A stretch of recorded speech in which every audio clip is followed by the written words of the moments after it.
Sonia James, who is principal at Chico Elementary, and I are the co-facilitators of that committee. And it's actually not new. We've just recently renamed it because we wanted to broaden its reach. It has been in existence in West Bloomfield under a variety of names for probably 20 years. But this group is really charged with ensuring that we have equitable practices within our school district. In any way, shape, or form that might present itself. Something that has happened with this group is that we often, we celebrate our diversity, and we have done a really good job with that. United We Walk, MLK 365, those have been staple celebrations in our community for a very long time. They happen in January.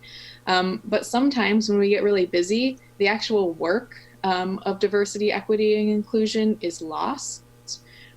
Because we just get busy. And so in June, after the killing of George Floyd, our Board of Education passed a resolution on anti-racism, which really sets into motion that we have to change some policies because now it is board policy and they've charged us with that.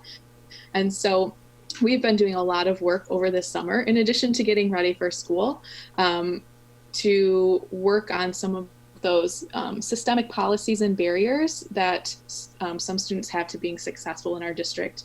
We're writing a district equity statement, so we pulled together stakeholders, parents, teachers, administrators, students to work on writing that. I'm sure you are aware, we had the Drive-In for Justice. I think you guys were broadcasting from that. We have had our Hurt to Healing web series. We had our second one last night, and that one was focused on getting our students ready for school in this kind of pandemic situation. And the earlier one was talking to our students about racism. And so we're trying to create systems so that we don't have these one-off kind of celebrations of diversity, equity, and inclusion. We want it to be ongoing in a number of ways. We are looking at our curricular materials to ensure that all students are reflected in them, that all students can see themselves.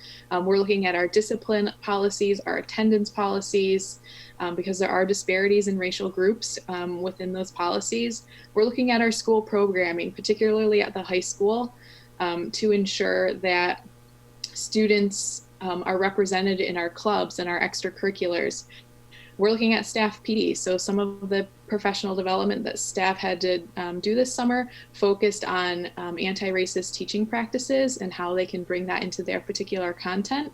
And we're also looking to have more advocacy and spotlighting just past United We Walk. So we've already started to accomplish those things this summer.